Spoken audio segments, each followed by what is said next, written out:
Now that's a sight you won't soon forget. A steelhead hooked on a surface fly. Most people think that steelhead are the ultimate challenge for wet fly fishing. To attempt to take one on the surface would be foolhardy. Yet Lani Waller catches steelhead with flies, fish deep or on the surface. In this program, Lani is going to show you some advanced fly fishing methods. These techniques, coupled with those covered in his first tape, will help you catch steelhead consistently, even in the most demanding situations. Now that was exciting. Steelhead don't often come up to the surface for flies, but when they do, it's really something. Hi, I'm Lani Waller. Welcome to my second tape in this series of fly fishing for Pacific Steelhead. In these 3 tapes, you'll learn the classic traditional techniques that have landed a lot of steelhead over the years. But first, let's take a moment to review some of the information I introduced in the first tape. By now, you know why these terrific rainbow trout are so difficult to catch. They are migratory fish that are returning from the ocean to the river of their origin for only one purpose: to spawn.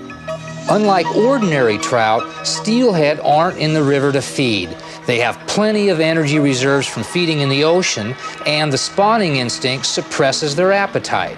But they do strike flies, out of reflex or out of habit from earlier years when they lived in the river and fed like other trout. For fly fishermen, this means that with the right fly and the right presentation, you can catch steelhead. But first, you have to know where to find them. You learn that steelhead don't stay in one place very long. Their instinct is to keep moving upstream to the spawning areas. Therefore, a great steelhead location on one day may hold no steelhead on the next. But migrating upstream against the current takes a lot of energy, and steelhead need to rest. I showed you that steelhead rest in water with a moderate current speed, like this water here. They also need a secure water depth. For steelhead, that's at least 1.5 feet. If you want a higher probability of finding steelhead, look in places where the current speed is good for resting and the depth is right for cover. I also talked about the importance of having the right equipment to handle these large rainbows, and how to adjust your tackle system to fish different types of water at different depths. We concentrated on the method that produces the majority of steelhead taken on flies, the downstream swing. Combined with the methodical cast, step downstream, and cast again approach, it's one of the best ways to cover the water thoroughly, in the least amount of time, and show your fly to the most fish. You learned that controlling the speed and depth of the fly are the 2 most important elements to a successful downstream swing presentation. In this program, I'm going to build on what you've already learned by adding more advanced techniques. Remember, your goal is to become a master steelheader. To do that, you need the knowledge and skills to meet the steelhead challenge head-on. In this tape, I'll show you how to tackle the problem of fishing for steelhead in deep water, probably the most difficult challenge for the fly fisherman. Then, you'll see how water clarity, light conditions, and water temperature influence the location and behavior of steelhead. You'll learn what those effects are and the fishing strategies to handle them. A good portion of this tape will deal with surface and near-surface presentations. These are the most exciting ways to take steelhead. The greased line method is a traditional Atlantic salmon presentation that can give you sensational results with steelhead. Every good dry fly fisherman knows that a drag-free drift is important. Well, you'll see that sometimes drag can be a good thing too. When you're fishing the waking or riffling fly, it's the dragging commotion on the surface that attracts the steelhead. This program is full of information and techniques to help you take that next big step toward fly fishing mastery. It might be a good idea to review my first tape. Then we'll get underway with some deep water presentations. Now, one thing I like to do is change the fly speed as the fly swims around. Sometimes I speed it up a little, sometimes I slow it down. You know, you want to mix it up a little bit all the time. That looks good. Good part of the water. Stevie! Woohoo! On the swing. All right, come on now. There was a grab. All right. Oh, he's running right at me. I can't keep that one on the reel. I've got to strip my line, and they run right at you. You've got to strip in the line because you'll never keep up with them on the reel. At least I can't. He's not sure. He may go again. Here he goes. Oh, look at that fish jump. And maybe he'll get another one. Here he, boy, and now he's running. Gee, I got to get down there now a little bit. Okay, come on now. Don't run all the way down to the ocean. Get on back here now. Oh, this is a strong one. Buck, and there's another boil, and here comes my backing. Okay, now what am I gonna do? He's still going. Maybe I'm gonna try and ease off the pressure a little bit. You can't do too much with them right after they grab your fly because they're still fresh and strong, and I'm usually still half crazy after the grab, so I try and use that period maybe to settle down a little bit. Now pump them up. You can kind of pump them just like saltwater guy. Oh, here he comes. He's gonna come up. A big boil. The head shaker too, boy. A head shaking steelhead. All right, a little more pressure now. I'm gonna try and lead him out a little. I wanna get him out of this heavy water if I can. He's coming around a little bit. Now remember when you do this, oh, wait a minute. Here, now he's rolling. You've gotta slide your feet along the bottom, keep your rod tip down low, keep him off balance, keep fighting him from different rod positions. You're trying to tire him and confuse them. Never fight a fish from one rod position all the time. Oh, wait a minute. Here he comes. Here, no. All right, this bottom is tough out here. It's a nice fish. This is a little bit better than average, I think. He's still strong. Okay, now I got my rod down low. I'm gonna reset my drag now a little bit because I have a different length of line than I did when I hooked him. And when he's in closer, I'm gonna tighten it up just a tad because I want to keep the heat on him all the way. Okay, oh, look at that, it's a beauty. Look at that fish. Don't I love it? Oh boy, okay. All right, come on now. I can see he's down there shaking his head. Here he rolling around. Now I'm gonna try and get a little bit below him so I can use the current to help bring the fish to me. If I can, I'm gonna walk below him. Okay. All right. Look at that, they are beautiful. Oh, look at that. This is a big part of what it's all about. Oh, they're beautiful. All right, now I'm gonna get them over here in the quieter water so I can release them in a place that's not gonna hurt them. I'm gonna give them a drink of water. If you keep them out of water too long, you're gonna really hurt them. Okay, baby. Where are you? Where'd you go? Come on back, get my other hand. There we go. Now if I can get that fly out of there. Okay, now I've got that barbless hook out. I'm gonna lift my rod up out of the way. I'm gonna point his head right into the water. I got him balanced. In he goes, he's breathing good, but remember, don't let him go until you feel him swimming. I'm gonna walk him over just a little bit. Current's still a little heavy here. I don't wanna let him go in this heavier water because he's already pretty tuckered out. Okay, baby, go make some more steelies. Oh, do I love it. All right. Now, I really enjoyed that, but I had to get my fly down deep to catch that fish. Now, there will be times when you'll need to go deep too, so let me show you how to do that. Steelhead move into deeper water when conditions in other parts of the river become unfavorable. The water may be too low or too clear, or the day might be too bright for the steelhead to feel safe in shallower water. On bright, sunny days when the water is clear, they may hold down 6 to 8 feet or more where they feel safe. Like all steelhead water, deep runs or pools have specific areas where the profitable fishing time should be spent. But pools especially can be very difficult to read. So, if you haven't fished a pool before, you might have to explore the whole pool to discover the productive water. Or watch for places where the local fishermen concentrate their efforts. Sometimes when the water is clear and the steelhead aren't holding too deep, you can see them. You may find pools where steelhead stratify, that is, hold at different levels. In that situation, you will need to fish a variety of depths to cover the holding area. Most of the time, large runs and pools will challenge your ability to reach fish that are holding in deep water. I fished this run before. The first time, a friend pointed out the best holding area for me. That's the hot spot, about 60 feet out from shore, just down from that dead tree.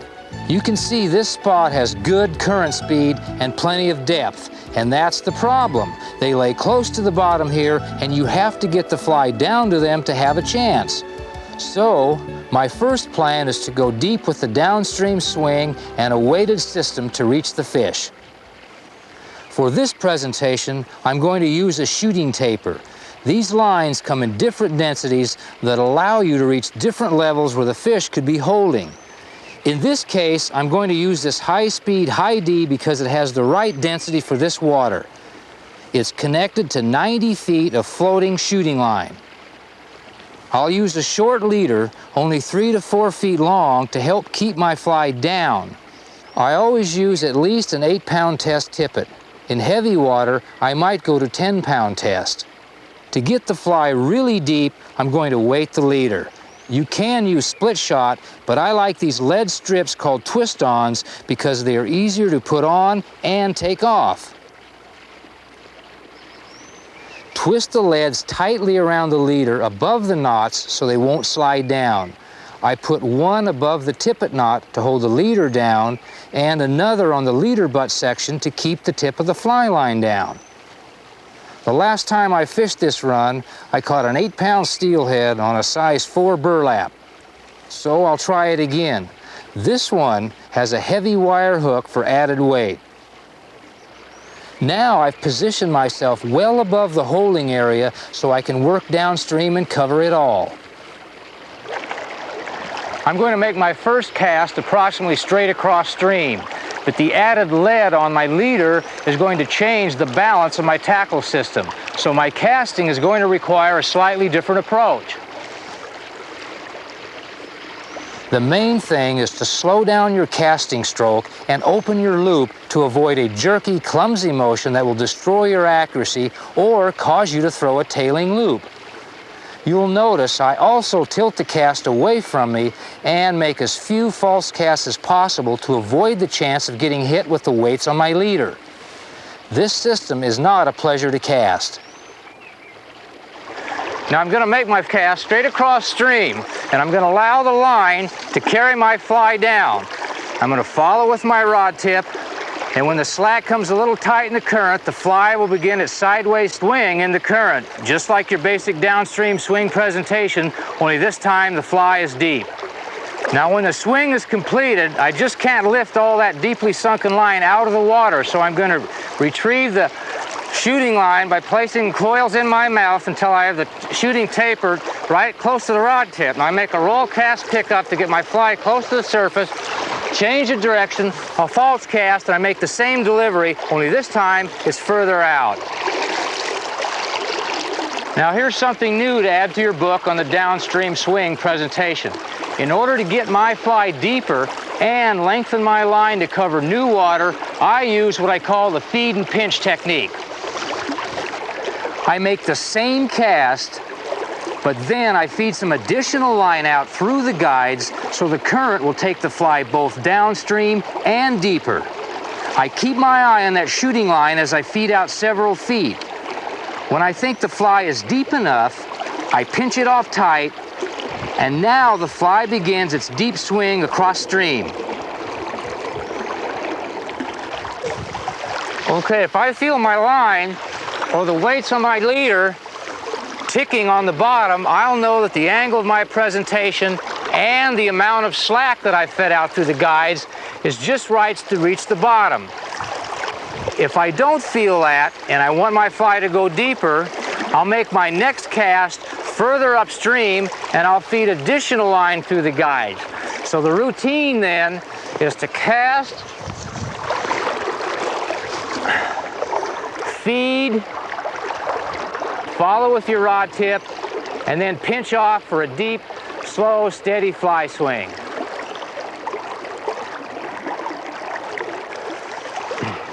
Now, if you're in a situation where you want to mend, remember, you can't do that with a deeply sunken shooting taper. So what I'll do is lift the rod up high, which gets the floating line off the water, which reduces drag and helps you produce that deep, slow, steady, deep drift that you want.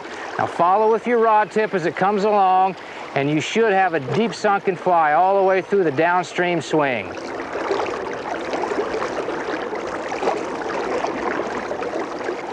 Now I'm still using the systematic cast and step down approach here. When I reach a comfortable length of casting line, I'm going to take one step downstream, we make that same cast again. That way I'm covering all the water.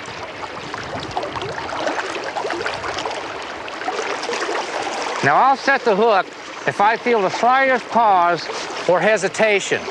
It might be the bottom, but it might be a steelhead. So be prepared when you're fishing deep like this to snag up every once in a while, and be prepared to lose a few extra flies. Come on, steelhead, where are you? You're making things really tough today. But that's the way it is when the fish are down deep. Well, I fished all the way through the run without taking a steelhead. Maybe the burlap was just too subtle in its coloring, or maybe it was swinging through the water too fast to get that strike. So I'm going to change my presentation style and my tackle system to show you and the steelhead something completely different. Another good method for fishing deep is to use an upstream cast with a floating line, a long leader, and a weighted fly, or a fly tied on a heavy hook. This technique requires a long leader, sometimes as much as 14 or 16 feet. A short leader on my floating line won't allow my fly to get very deep, but a longer leader and a heavily weighted fly will allow me to reach fish that are holding 6 to 8 feet deep if the current isn't too fast. Whenever you change flies, make a definite switch. Steelhead that don't take a size 4 burlap won't go for a size 6 burlap either.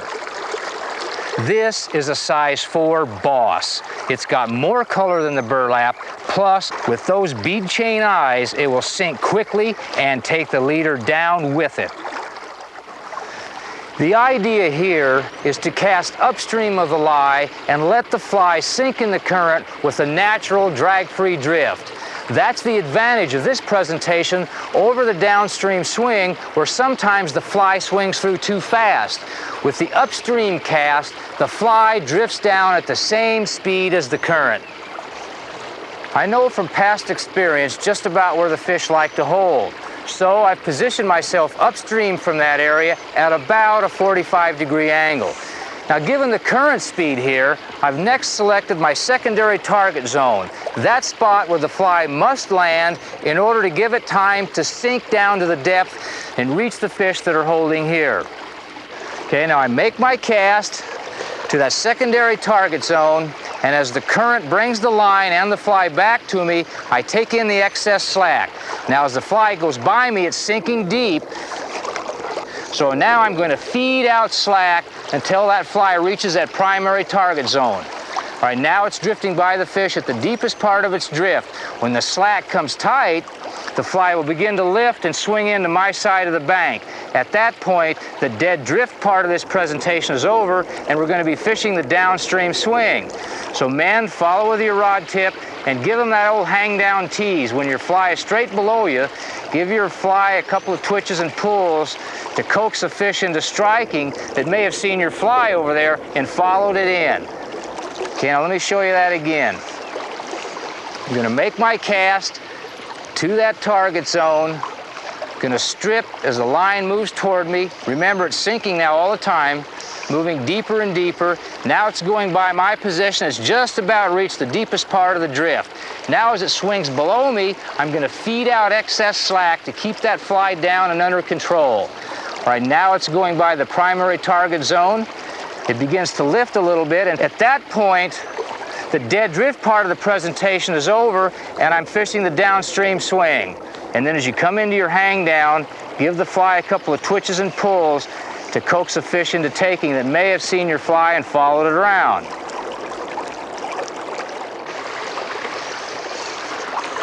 All right, now I'm going to watch my line closely as it drifts down toward me. If I see it twitch or hesitate or pause, I'm going to strike quickly. This is a great way to fish a fly deep and still enjoy the pleasures of working with a floating line. Okay, if I don't get a strike, I'm going to let the fly swing down below me, work my hang down, okay, then make another cast as I work my way downstream.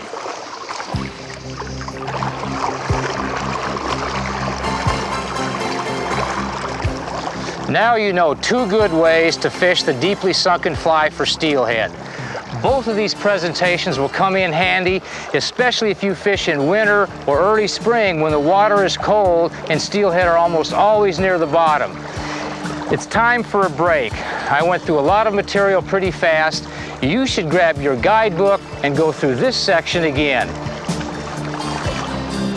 Then, when you find yourself fishing a pool or deep run, practice what you've learned.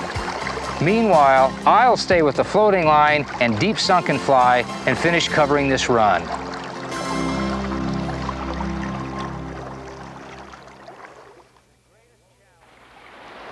The greatest challenge in steelhead fishing is locating the fish. If you pay close attention to changes in environmental conditions, you'll have a better chance of finding them. Steelhead respond to changing conditions of the water in several ways. When the water gets low and clear, steelhead will move into deeper water where the light does not penetrate as well. When the water rises, steelhead feels safe to travel upstream. And if the water rises drastically and gets murky, steelhead move into slots and pockets near shore where the current isn't as strong and the silt isn't as heavy. The brightness of the daylight affects steelhead too. They feel more vulnerable in brighter light, so they'll be easily alarmed on sunny days and less spooky on overcast days. They like to travel when the light is low, so you're apt to find steelhead resting in shallow water at daybreak. They have just come up through the fast water below, and they stopped in the first comfortable spot to regain their strength. This makes tailouts and other shallow resting areas great places to fish early in the morning. In fact, the best times to fish, especially during the summer months when the days tend to be brighter, is early in the morning or late in the day when the sun is off the water. Also, look for shaded areas where shadows give the fish a feeling of security. Be aware of the water clarity and light conditions on the river. Steelhead will choose where and when they travel and rest, based on the conditions of the water and whether the light is bright or dim. One of the most important elements in judging steelhead activity is water temperature. That's why I never fish without my thermometer. Like other fish, steelhead are cold-blooded. The temperature of the water around them affects the level of their activity. It should therefore affect how you choose to fish for them. When the water is cold, by cold I mean below 40 degrees Fahrenheit, steelhead get very sluggish and lethargic. They like to hold deep in a pool where the current speed is slow and keep their activity level low. In other words, they aren't likely to move off their lie to take a fly. It's tough to get a cold water steelhead to even look at your fly, but it can be done with a deep sunken fly. Take your time and work calmer water where you can fish the fly very slow and deep. Have lots of patience because you'll invest a lot of time to hook a steelhead in cold water. When the water temperature is in the mid-40s to low 50s, you'll find active steelhead. They will travel, rest, or hold depending on other water conditions. You can use all the various wet fly presentations to catch steelhead when the water is in this middle temperature range. When the water warms up to the mid-50s or low 60s, you've got very active steelhead in the river. They will really go after a fly. They're hot, and so is the action. You can use any presentation method, but this is the time to try your surface or near-surface presentations for some dramatic strikes and spectacular action. On most rivers, steelhead are at the peak of their activity when water temperature is in the 55 to 65 degree range. If the water temperature gets warmer than 70 degrees, get out the suntan lotion, a good book, and go catch some rays. It's not the best day for steelhead fishing. Unless, of course, you get up before the sun hits the water or wait until after the sun has left the water when you've got the coolest water conditions of the day. So what does this mean to you? Always carry a thermometer and use it before you decide on your tackle system. The water temperature affects how steelhead behave, and that can affect how, where, and when you should fish for them. Next, I'm going to put this knowledge to use and show you some surface techniques for taking these great migratory trout. This is a good-looking run, and the water temperature is just right, about 60 degrees. That means the steelhead will be very active and likely to come up for a fly near the surface. One strategy for these conditions is to use the classic greased line presentation. With the downstream swing presentation, the fly swings across the water with its tail to the fish. With the greased line method, the idea is to manipulate the line so that you present a fly just under the surface and broadside to the fish, with little drag. When the fly is fished broadside to the current, the whole fly is visible to the fish. By the way, it's called greased line because in the early 1900s, when it was introduced, you had to grease your lines to keep them afloat. You don't have to do that anymore, but the name has remained the same, and so has the method. Now, there are certain conditions that you need for success with the greased line approach, and we've got them all right here. First, you want suitable water temperature, warm enough so the steelhead will be active and more likely to come to the surface to take a fly. And second, you want to drift with a fairly smooth, almost uniform current because it's easier to keep your fly floating broadside. Here, it's just right, not too deep and not too fast, with a fairly even current that will require little mending. A good situation for the greased line approach. Of course, you'll need a floating line for this presentation and a long leader, about 12 feet, so there is less chance of the line spooking the fish. Now for flies, you can use any number of standard steelhead patterns, but you want a low water dress. Compare this normal green-butted skunk with this one, tied low water style. The sparsely dressed fly on a lighter wire hook will ride just under the surface film. I'm wading out for a reason.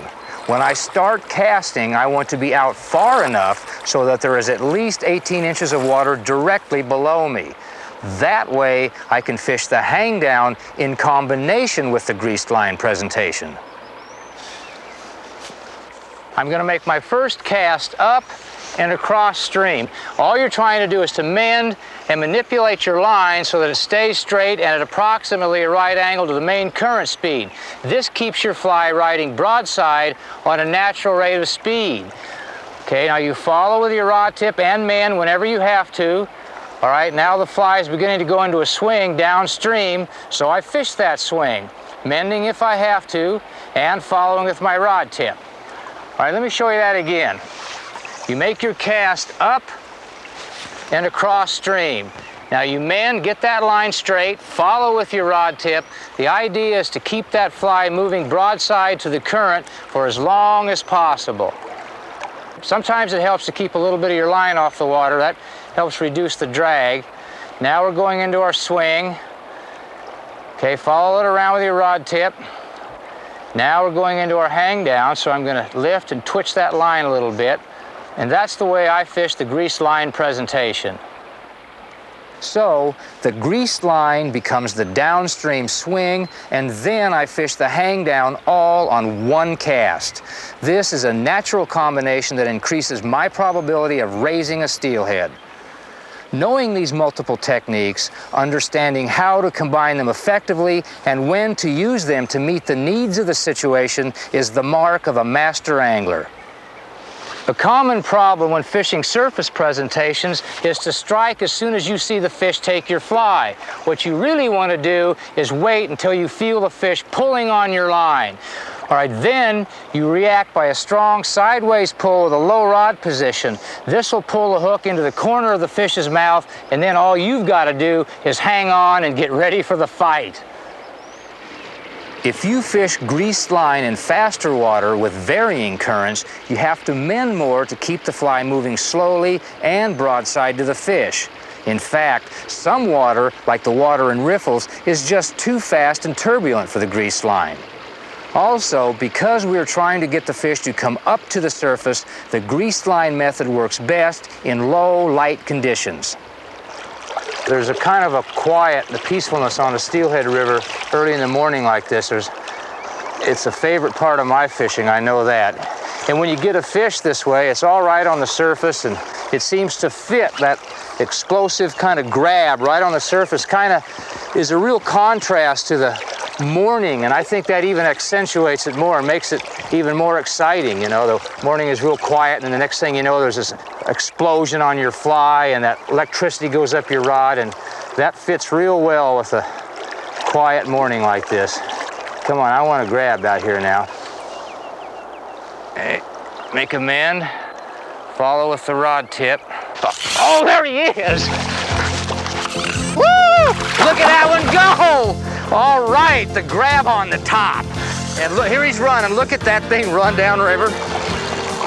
Now what am I gonna do? He's not giving much line. Oh, he's off again. Gotta palm that reel. My drag's a little bit loose too, but I'm not gonna dare change it now when he's this active. God, do I love these steelhead.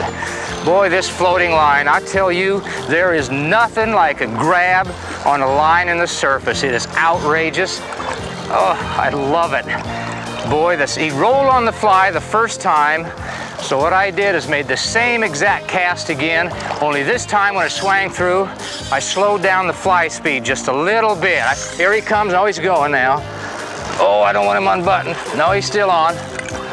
Come on, oh, that's a thrill. That is one of the greatest thrills in sport fishing, in my opinion. When you raise a fish like that on a floating line, and he rolls under that fly. Oh, look at that. Look at that guy go. Oh, look at these. Oh, there's my backing. And man, you put it back down their snoots again and they come up and just gobble it. That is outrageous. Okay, stay calm, Waller. We got to work this guy in a little bit. He's strong and staying down. There's nothing I can do yet. He's still too hot. What you can do too, if you raise one like that and you make about 3 casts and nothing happens, stay right where you are and change your fly and throw another bug by him. Maybe a smaller pattern. Okay, come on back to me now, come on back. There he goes, there goes that reel again. Check that drag setting, I don't want it too tight. Oh, uh-oh, I think he's off. Wait a minute, let's see. There is an unbuttoned fish right there. Well, that happens. Nothing you can do about that. He took it fair. That's just the breaks of the game. I don't know anybody that gets every one of these things in that grabs, so you got to be willing to accept that. It's not a lot of fun, I might add, but it's part of the game. Let me check my hook and see what happened. No, the fly's all right. Well, there's another one out there. We're going to get him too. Boy, what a jumper. Man, they hit that fly and they climbed to the moon.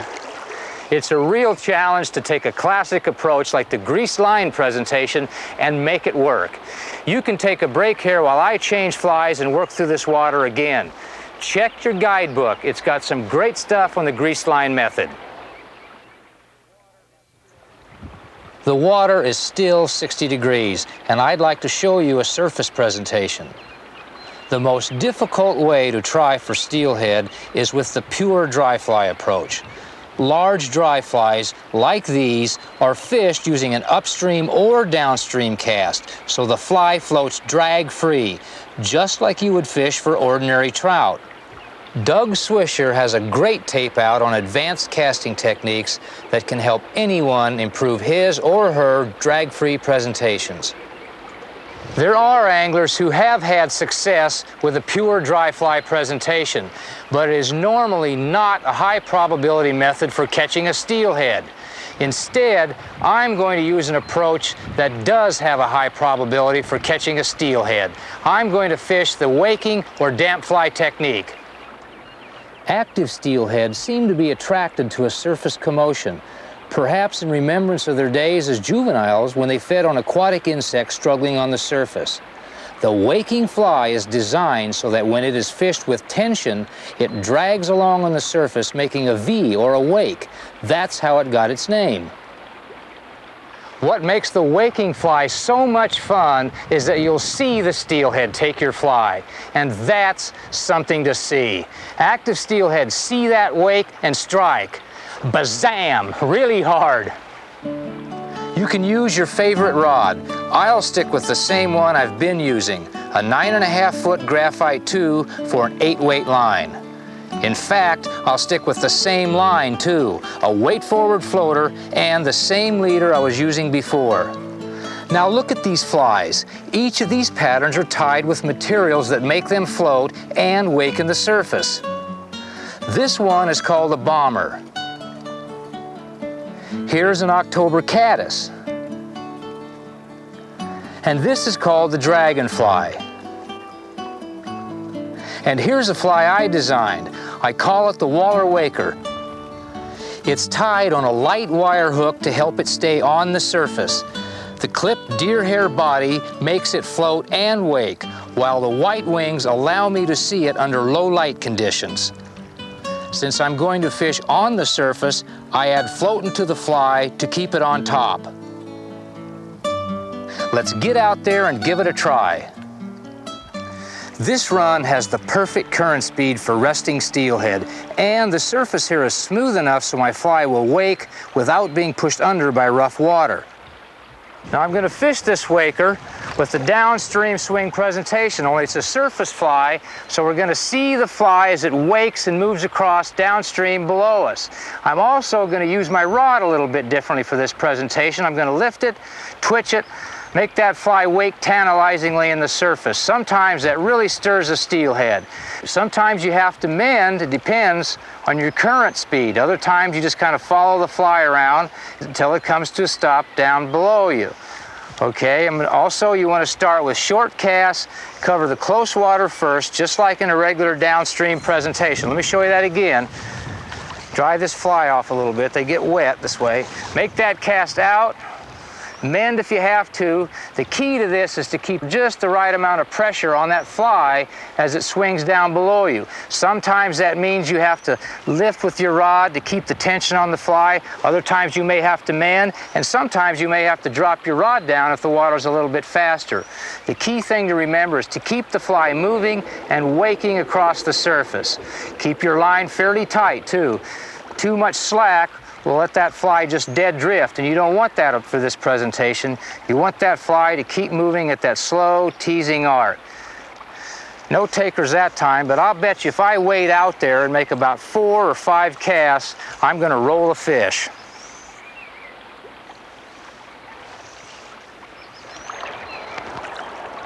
There he is. All right, a good one. Oh yeah, he's on. He may come up. There he is. All right, get him back up on this guy now. Oh, he was going there. He's going to come up, I think. Come on now, steelhead, show us the jump. Boy, this floating line like this, you can feel everything they do. Oh, there he's going. Oh, he's off and running again. Now I got him going upstream against the current, and now he's got to work against the rod and the river. Okay, now I'm going to keep rocking him back and forth. Boy, he hit right in the surface, just came up and took that fly. It was moving right across the top. Now I'm going to get him a little bit of shallower water. Uh-oh, wait a minute, not yet. Okay, I think I about got it. Nope, still some action there, but I think, okay. Now I'm going to try and get him. Boy, I love this surface fishing. All right, come on now, come on. Come here to Daddy. Oh, there it is. Look at that Waller Waker right in the corner of the mouth. All right, now I'm just gonna unbutton you here and let you go. Bye-bye, baby. That is a whole bunch of fun. Here's a technique you can use with a standard wet fly to give you a good wake and hopefully a good fish. This is called a riffle hitch because it makes a wet fly riffle on the surface of the water. It works best on flies tied with an upturned eye. Tie on your wet fly with your regular knot, a clinch knot or whatever. Then all you do is make 2 half hitches with the leader behind the head of the fly. This turns the eye of the fly into a sort of rudder and makes the fly wake on the surface. How you tie the hitch depends on what side of the river you're on.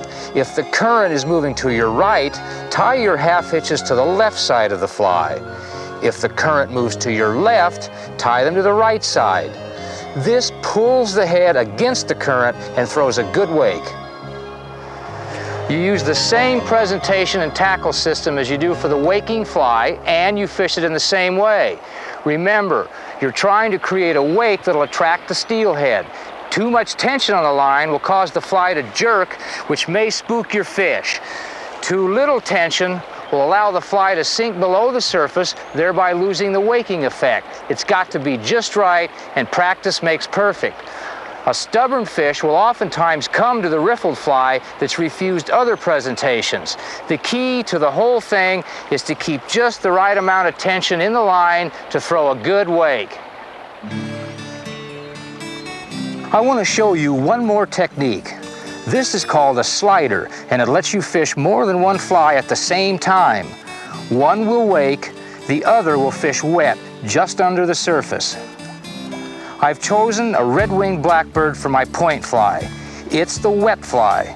In contrast, to give the fish a choice, I'm using a muddler minnow as my slider. I passed this section of leader through the eye of the muddler and tied a blood knot below it, so the slider can move freely between these 2 knots. You separate the flies with at least 3 feet of leader. Now I'm going to fish the slider by casting down and across stream, just like the good old downstream swing. And I'm going to mend to slow down the speed of my flies. Now watch how that top fly, the slider, makes a wake as it moves across stream. Meanwhile, the point fly is fishing wet, just under the surface. So I'm giving the steelhead a choice, a lighter colored waking surface fly and a dark wet fly, all on the same cast. Well, I finished that demonstration just in the nick of time. It looks like the sun is off the water and I've got the old slider and point fly on now.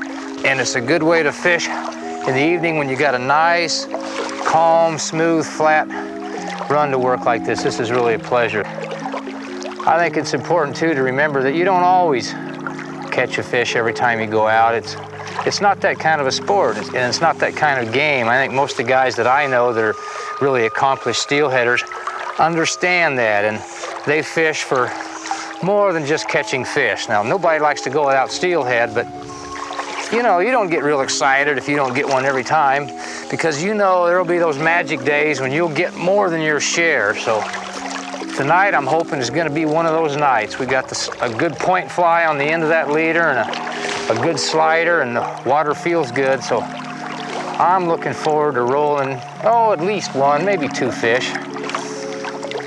But you never know. There's a certain part of this that's, I think, outside of your ability to control. You fish with confidence and use the techniques and strategies that we've talked about, and I don't know of a better way to go into a river than that. Just fish with the right attitude and stick to your guns. You'll get your fish. There he is, there he is. All right, Larry, now he's going out. Okay. Oh, look at this guy go. All right, he took that. I don't know if he's got the slider or the point fly. I don't, boy, listen to that real sting. Do I love that. I don't know if he's gonna jump or not. I'm gonna come up a little tighter on him. Oh, he feels strong. This feels like a real nice fish. He hasn't quit yet. Boy, this is serious labor when they're this strong.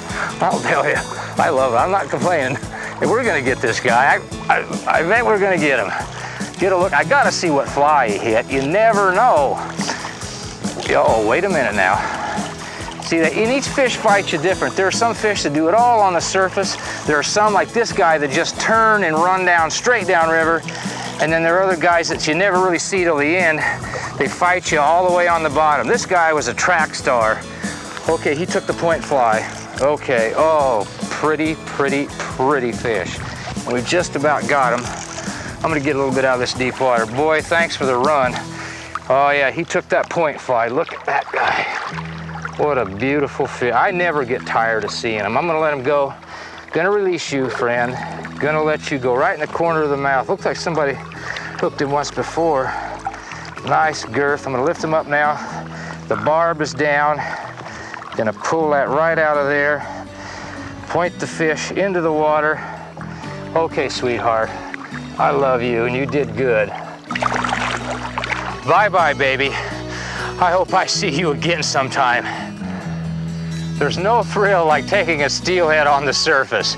Your guidebook has some details and diagrams on how the waking fly works and how to tie riffle hitches and sliders. They're fun to fish and they're productive too.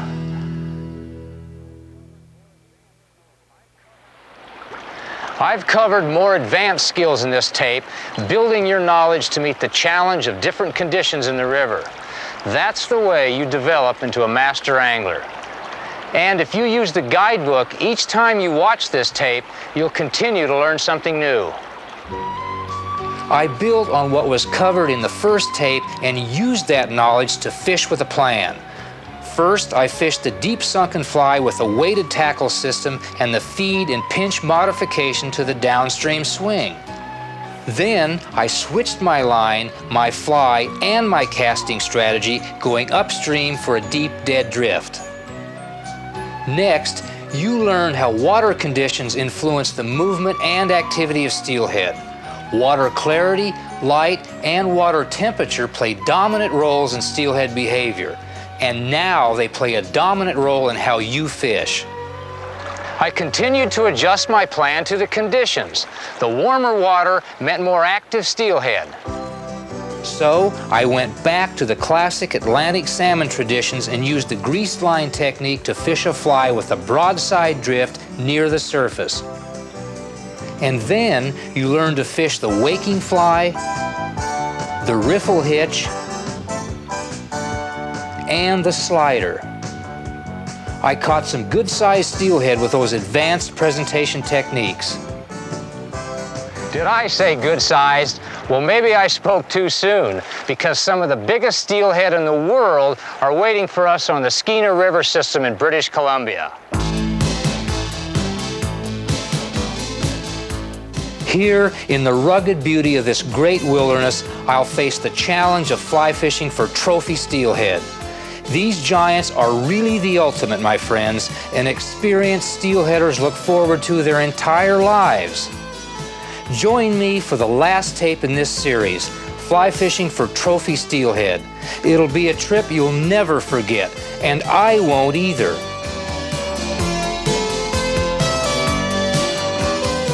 This series is designed to help you build the knowledge and skill base you'll need to face the challenge of finding, hooking, and landing steelhead. Take advantage of the guidebook to get the most from these tapes when you review them. Then, when you start to put the principles you're learning to use, you'll find you're becoming a master steelhead fisherman.